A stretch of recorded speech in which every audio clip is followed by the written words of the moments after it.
আসসালামু আলাইকুম শেখ। আমার প্রশ্নটা হচ্ছে, একটা ইসলামী ইমারত অথবা একটা ইসলামী খিলাফত যিনি আমির থাকে, সে যদি প্রকাশ্যে কবিরা গুনাহ করে অথবা সগীরা গুনাহ করে, তাহলে তাকে মান্য করা যাবে কি?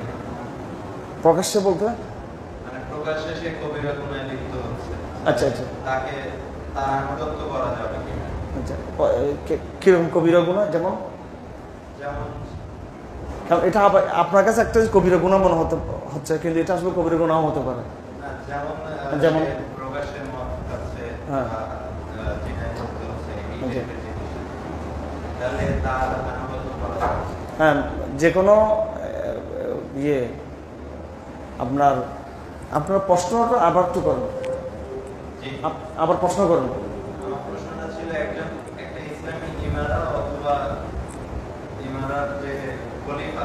ভাই প্রশ্ন করতেছেন একটা ইসলামী এমারার খলিফা বা একটা ইসলামী এমার আমিরুল মুমিনিন তিনি যদি কবিরা গুনাহ করেন, এবং উদাহরণ দিলেন জেনা করা, সড়ক খাওয়া। তো প্রশ্নটা একটু আমি বুঝতেছি না, এই জন্য একটা ইসলামী এমারার কোন একজন আমির এই কাজগুলো করতে পারেন না। নিশ্চয়ই যিনি এগুলো করেন তিনি ইসলামী এমার না, যে শয়তানি সেকুলার এমারার তিনি দায়িত্বশীল। ঠিক আছে? যারা এই তাগুত রাষ্ট্র যেগুলো আছে বিভিন্ন দেশের, এদের বিষয়ে প্রশ্ন আসতে পারে। এখন আমি জানি না আপনি কি প্রশ্ন করতেছেন এখানে, স্পেসিফিক প্রশ্ন করবেন, কার সম্পর্ক করতেছেন পরিষ্কার করে বলবেন এখানে। জি না, এটা কি আমি আপনার প্রশ্নটা নিতে অক্ষম। আপনি প্রথম বলছেন ইসলামী এমারা, তার কোনো দায়িত্বশীল যদি কবিরা গুনাহ করে, এরকম বললেন কবিরা গুনাহ জানা বেবিচার পাপ এরকম। তো একটা ইসলামী এমারা নাকি আপনি সব পুরো মুসলিম বিশ্বের সবগুলোকে ইসলামী এমারা বলতেছেন? বাংলাদেশ, পাকিস্তান, সৌদি আরব এগুলোর কথা বলতেছেন? আমার প্রশ্ন ছিল এগুলো কি ইসলামী এমারা? এগুলো আমার প্রশ্নটা ছিল ইসলামী ইমারত বলতে আমি নিজে যতটুকু বুঝি, কোনো একটা ছোট ভূখণ্ডে যদি নিম্নদৃষ্টিত থাকে তাহলে সেটা ইসলামী ইমারত। তো এখন ওই জায়গায় একজন আমির নিযুক্ত করা হলো। জি জি। তাহলে এখন কথা হচ্ছে, ওই আমিরের অনুগত করা তো ফরজ। ফরজ, সবার উপর ফরজ, ওই এলাকার উপর ফরজ। এর বাইরে যারা আছে সবার উচিত তাকে সাহায্য করা, সমর্থন করা, প্রয়োজন রকম হিজরত করা, এবং তাকে আর্থিক বা সর্বদিক থেকে তাকে সমৃদ্ধ করা, এবং ওই ভূখণ্ডকে সম্প্রসারিত করা, সবটা ফরজ। জি, তো এখন আমার প্রশ্নটা ছিল এই জায়গায় যে ওই আমির যদি মানে গুনাহে লিপ্ত থাকে, ওই আমির কোন আমির? এটা আব্বাসী আমলের নাকি ওই কোন আমল? এটা এর প্রথম প্রেক্ষাপটে কে এটা? এমন কোন ভূখণ্ড আছে যে ভূখণ্ডের আমিরুল মুমিনিন আছে এবং তিনি কবিরা গুনাহ করতেছেন? ও ভূখণ্ডটা কোনটা সেটা? না আমি মানে যদি এরকম কোন অবস্থার সৃষ্টি হয়, তো যদিও হবে তো প্রশ্নগুলো করবেন কেন? প্রশ্নগুলো কাল্পনিক প্রশ্ন কেন করবেন? এখানে কেউ কোনো নিজস্ব কোনো গোপন মতবাদ নিয়ে বা ফ্যান্টাসিমূলক প্রশ্ন করা যাবে না। স্পেসিফিক প্রশ্ন করবেন। কি বলতে চাচ্ছেন এটা? এই প্রশ্নটা আপনাকে করে ছাড়তে হবে, পরিষ্কার বলেন আপনি কি বলতে চাচ্ছেন আপনি। হ্যাঁ, আপনি যদি বলেন এটা একটা শরীয়ত প্রশ্ন, ফেকার প্রশ্ন, সেটা হলো যে ইসলামী রাষ্ট্র, যে মুসলিম রাষ্ট্রপ্রধান আগের যেমন খেলাফতে আব্বাসী ছিল, বনু উমাইয়া ছিল, হ্যাঁ, পরবর্তীতে কারা ছিল? তুর্কিরা ছিল, এরপরে মুঘল টগল সাম্রাজ্য বিভক্ত ছিল। একটা শরীয়তে একটা মসলা আছে যে খলিফাতুল মুসলিমিন যদি কি হয় ফিস্ক করে, পাপ করে, তা তিনি ক্ষমতা থাকতে পারবে কিনা, এটা শরীয়ত একটা বড় মসলা। সেটা জিজ্ঞেস করলে আমি ওই আলাদা যাচ্ছি আমি। আর যদি আপনি বলেন বর্তমান বিশ্বের কথা, তাহলে আমার জানা নাই এখানে বর্তমান বিশ্বে এমন কোন এমআরআই ইসলামী আছে যার এমআর ইসলামী দায়িত্বশীল কবিরা গুনাহ করতেছে, বর্তমানে আমার এরকম জানা নাই। আর জানা থাকলে প্রশ্ন করতে পারেন, বলতে পারেন, আপনি সমস্যা নেই, নির্দ্বিধা করবেন। আপনার যেটা মতামত এটা আপনি ইয়ে থাকবেন, এটা বলেন আপনি কে সেটা, হু ইজ ওয়ান। আমার প্রশ্নটা ছিল এটাই, আপনি যেটা বললেন তো প্রশ্ন থাকলে তো বহুত আগের কথা এটা। এটা তো প্রশ্ন আপনি জি এখন বলতেছেন, এখন ঠেলা গর্ব বলতেছেন, আব্বাসী খেলাফত গেছেন আপনি এখন। আল্লাহু আকবার।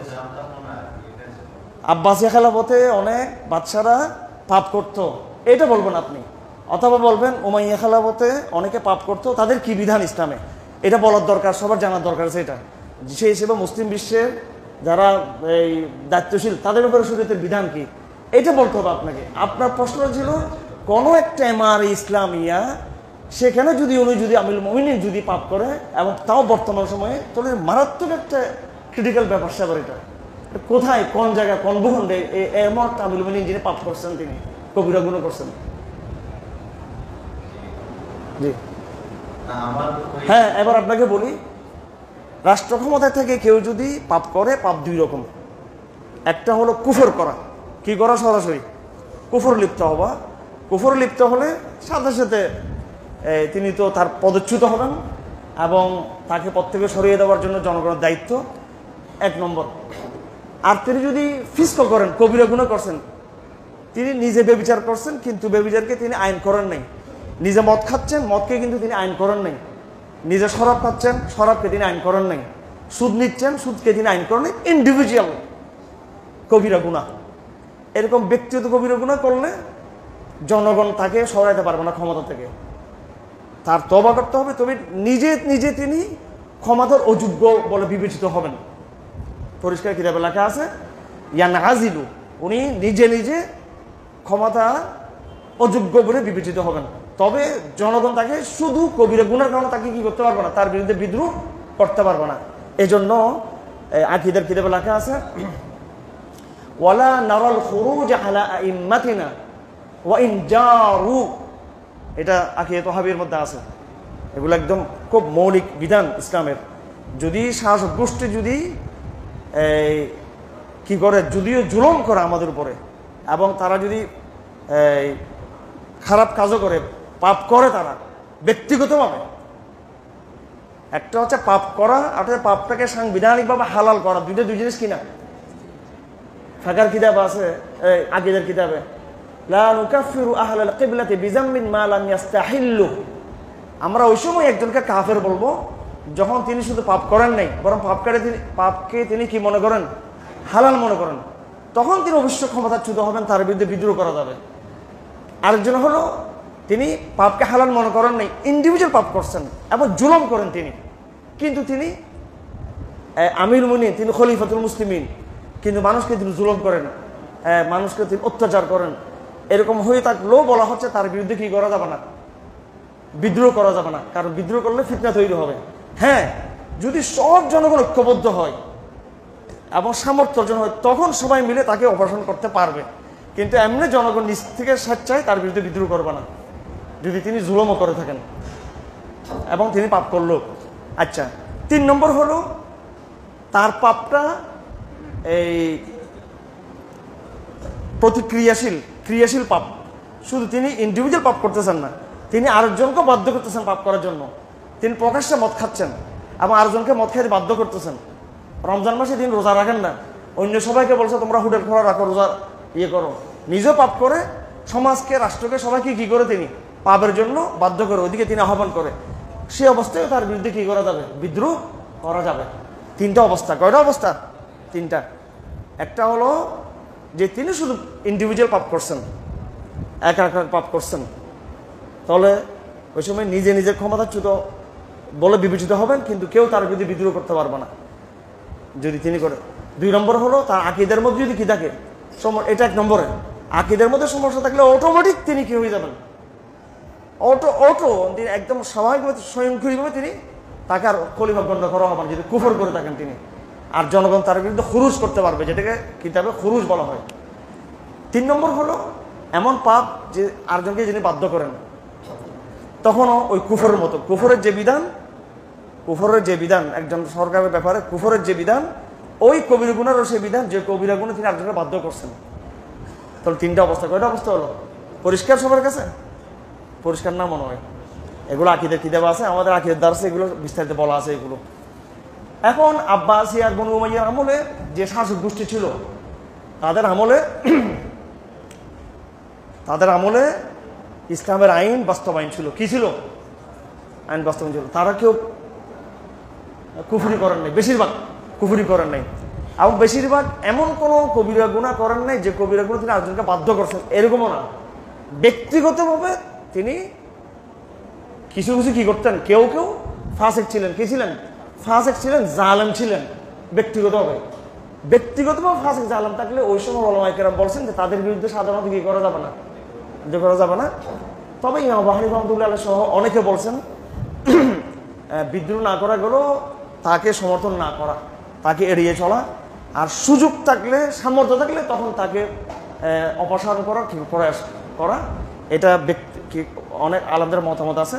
সাধারণ ফতোয়া হচ্ছে ফিতনার বয়ে জালেমের জুলুমে নির্ভর থাকে, এটা তাকে সমর্থনের জন্য না। খুব বুঝে নেবেন, আকিদে তহাবিয়াতে এই মশলাটা আছে, এবং আকিদে ওয়াস দিয়ে ইবনে তাইমিয়ার এবং ইমাম তহাবির আকিদে তহাবিয়াতে এই মশলা নিয়ে আমাদের অনেকের মধ্যে একটা বিভ্রান্তি আছে, যে ওখানে বলা আছে শাসক গোষ্ঠী জুলুম করলেও কি তার বিরুদ্ধে বিদ্রোহ করা যাবে না। এটা মোরতাদ শাসক গোষ্ঠীর ব্যাপারে বলা নাই, তাগুত শাসক গোষ্ঠীর ব্যাপারে বলা নাই।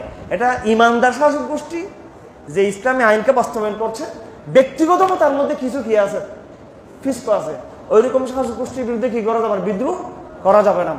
তাও কোন সময় যদি ফিতনার ভয় থাকে, কি থাকে, ফিতনার ভয় থাকলে। আকিদে তহাবিয়াতে যে মশলা লেখা আছে, আমি নিজেও আকিদে তহাবিয়াত ব্যাখ্যা লিখছি, এটা আপনার ভালো করে বুঝে নেবেন। ওখানকার কথা দ্বারা সৌদি আরবের ওলামারা দেয় যে সৌদি শাসকের বিরুদ্ধে কি করা যাবে না, এটা ওই সরকারপন্থী এরা এগুলো বলতে চায়। তো বিষয়টা সেরকম না।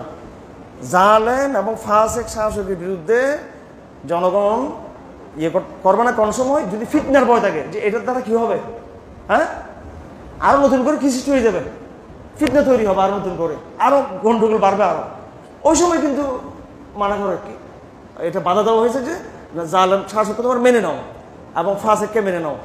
জালেম আর এই এই তাগুত কি এক নাকি? জালেম এবং কাফের কি এক?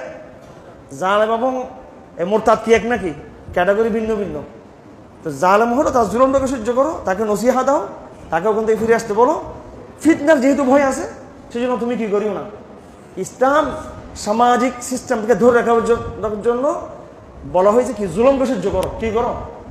জুলুমকে সহ্য করো। ওটার সাথে এই বর্তমান মুসলিম বিশ্বের প্রেক্ষাপটকে একাকার করা যাবে না। কারণ তখনকার শাসকরা যতই জুলুম করুক, হাজ্জাজ বিন ইউসুফ কত বড় জালেম ছিল, কিন্তু কি করতে তিনি আবার হুদুদ, ইসলামী আইন, তারপরে চোরের হাত, যত বিধান আছে ইসলামের সবকিছু কি ছিল, চালু ছিল, ছিল কিনা, সবকিছু ছিল। ইন্ডিভিজুয়ালি তিনি জালেম ছিলেন। তো ফিতনার যদি ভয় না থাকে তখন কিন্তু আবার কি করা যাবে, ব্যবস্থা নেওয়া যাবে।